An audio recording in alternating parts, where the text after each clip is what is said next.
Louis XIV fait son entrée à Strasbourg le 24 octobre 1681 pour l'annexion de Strasbourg à la France et la fin de l'Église réformée. À l'intérieur, le maître-autel remonte à 1763, construit par Maçon. Au centre, le siège de l'évêque, et l'électricité, pour information, a été installée en 1897. Dans le chœur, les fresques réalisées en 1879 par Édouard Bunstein, d'origine allemande, dans un style néo-byzantin. Le fond est d'or, et dans le paradis, Dieu, l'Esprit Saint, la Vierge et les prophètes.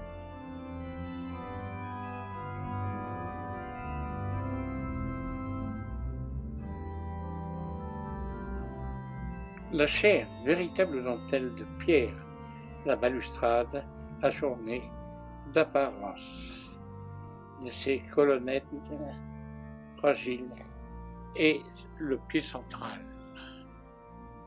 Le petit chien que nous allons voir s'appelle Fidélis. Le petit chien triste venait écouter les sermons de son maître. Un H est gravé sur la rampe, une date 1485, réalisée pour Jean Geller. Il prêche à la cathédrale depuis 1478. Aujourd'hui, la chair n'a plus d'utilisation. Dans de petits éléments, les anges portent des éléments de la passion. Sur la corbeille, le Christ est représenté sur la croix entre Marie et Jean. D'autre part, de chaque côté, un cortège des apôtres. Au-dessus de ce buste se situe la grande rosace, un diamètre de 13,60 m.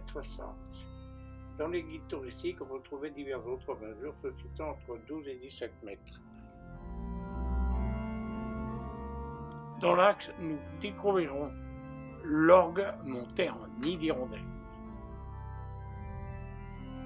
En levant la tête à la partie haute de la cathédrale, une découverte exceptionnelle, les tapisseries. L'histoire des tapisseries est intimement liée à l'art français du XVIIe et du XVIIIe siècle. Le vœu de Louis XIII et de son ministre Richelieu pour la sainte et glorieuse Vierge, qui seront exposées soi-disant à Paris. 1642, Charles Poinçon fit l'Annonciation, le couronnement de la Vierge en 1657, la Nativité par des mages, la purification de la Vierge, la fuite en Égypte, Jésus parmi les docteurs de la loi, les noces de Cana, la dormition de l'Assomption de la Vierge. La source d'inspiration crée des évangiles selon Saint Luc et Saint Matthieu. L'origine était pour Notre-Dame de Paris, mais rachetée en 1739 par le chapitre de Strasbourg. Leur dimension, 3,40 m de haut sur 6 mètres de large.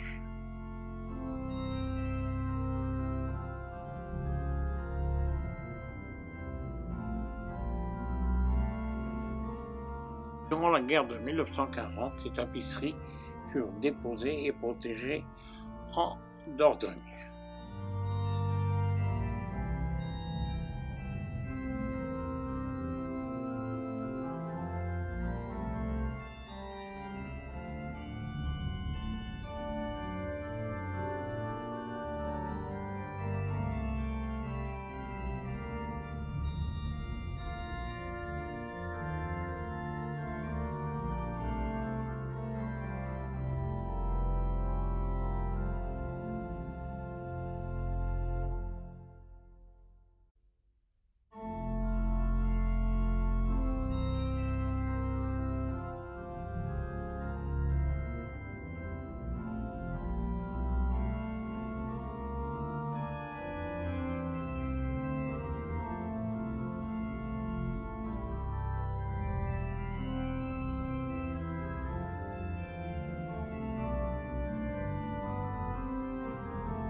Tous ces vitraux ont été récupérés par les Américains en 1945, retrouvés dans une mine de sel à Heilbronn en Allemagne, évidemment pris par l'occupant.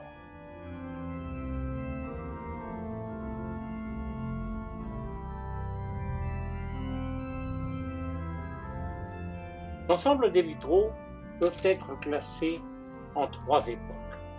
Le vitraux des empereurs avec Othon, le vitraux des gothiques et la Renaissance et le Saint-Empire. Hitler voulait transformer la cathédrale en monument national, puisque revendiqué par les protestants et les catholiques.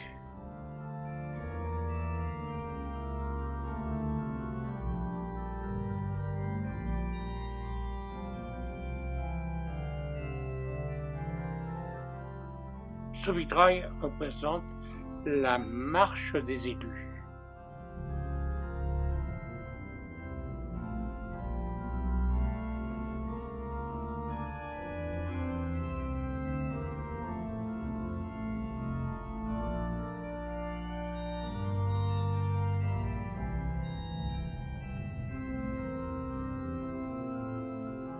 Inutile de vous dire que c'est la pêche miraculeuse.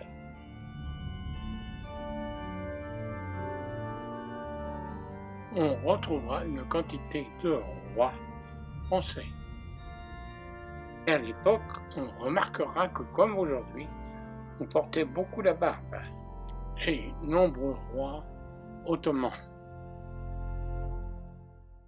Quelques rois empereurs de Charles Martel à Philippe de Sénable en 1208. Charlemagne, Pépin le Bref, Frédéric Ier sont sur l'ensemble de ces vitraux. L'ensemble de ces vitraux, on trouvera des vitraux des empereurs, des vitraux de la Renaissance et des vitraux gothiques. La partie supérieure de ces vitraux sont aussi une véritable œuvre de qualité.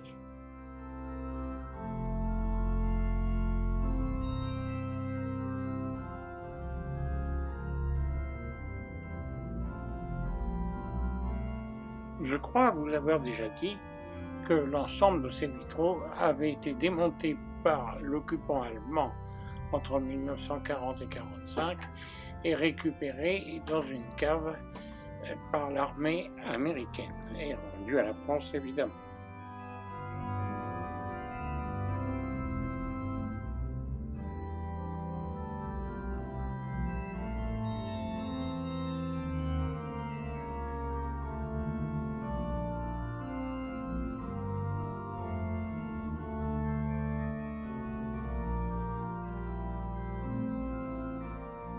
Mais près de la rosace se trouve l'orgue superbe, accroché comme un nid d'hirondelle sur le fond droit de la cathédrale.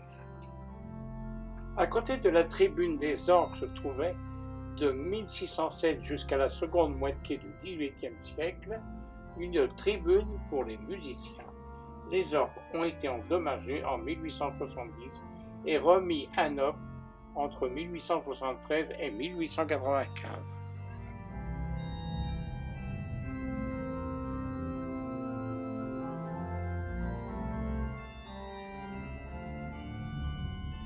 À droite de l'orgue, un personnage à la barbe hirsute semble faire un bras d'honneur. Ces deux personnages sont des automates. En bas à gauche, un trompettiste, le héros de la ville. Trompettiste lève et abaisse sa trompette.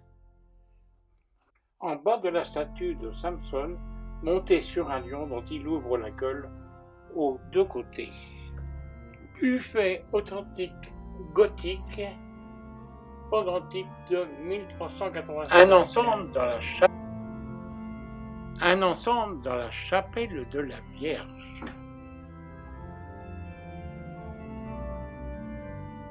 Statue devant la chapelle de la Vierge. Ce Christ est placé près de la chapelle de la Vierge. Nous remontons au XIVe siècle et nous sommes devant la chapelle Sainte-Catherine, qui était le Saint-Sépulcre de Strasbourg, le sépulcre des évêques. Il paraît que l'intérieur est d'une beauté exceptionnelle.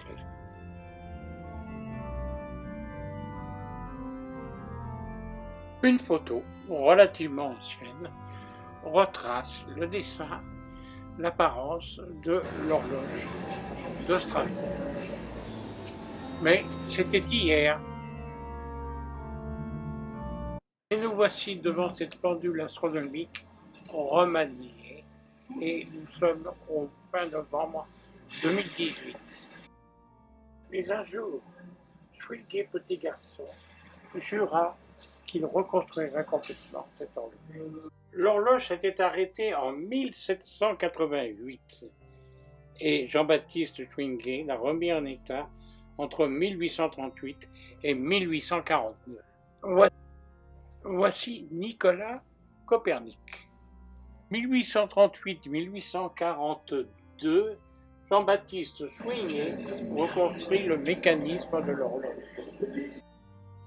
Cadran de l'heure moyenne, locale et de l'heure officielle, ainsi que le carrousel des jours de la semaine. L'Angelo de gauche frappe les premiers coups des quarts d'heure.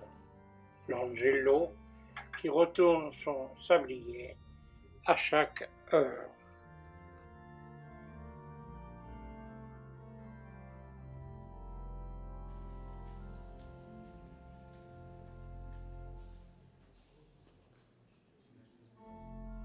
Le carrousel des jours et des mois.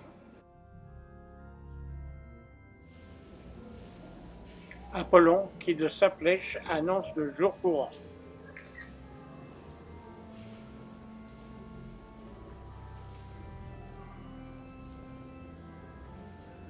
Et évidemment le carrousel des jours courants. Il y a eu des constructeurs, mais aujourd'hui les personnes qui entretiennent cette horloge sont quand même des ingénieux.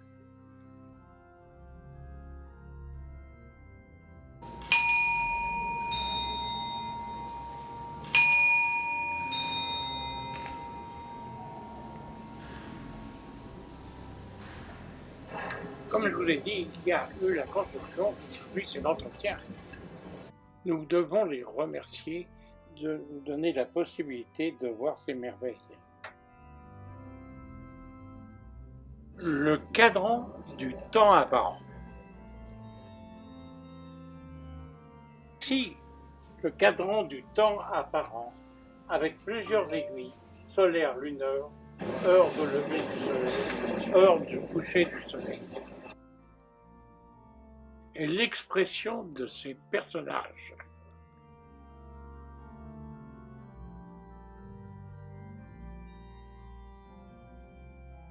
Le personnage semble régir l'ensemble de la pendule.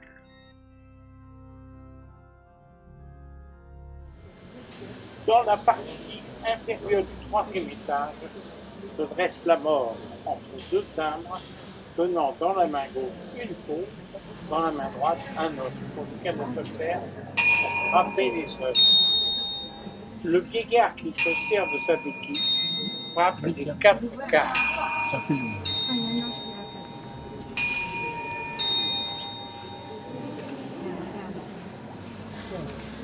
On remarquera que les quatre âmes de la vie sortent à tour de roue de leur cachette pour marquer le second coup d'écart.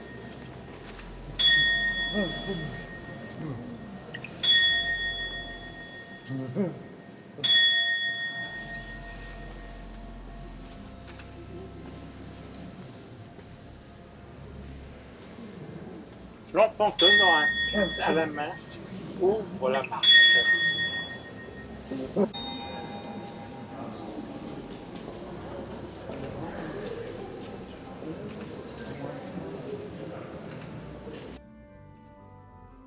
Après l'enfant, un jeune homme, les quatre âges défilent devant la mort.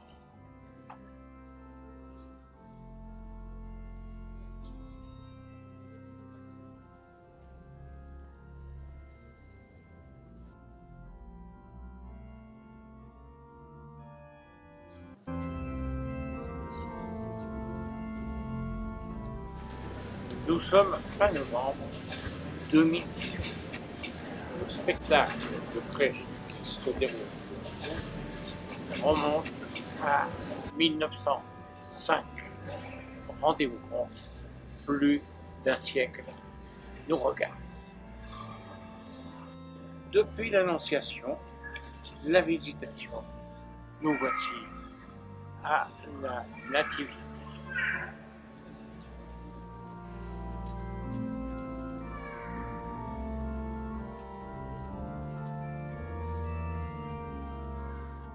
L'arrivée des bergers.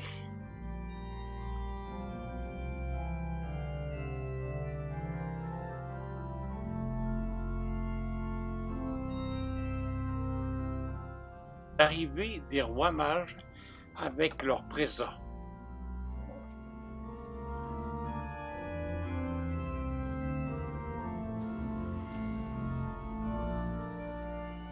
Les rois mages venant déposer leurs offrandes.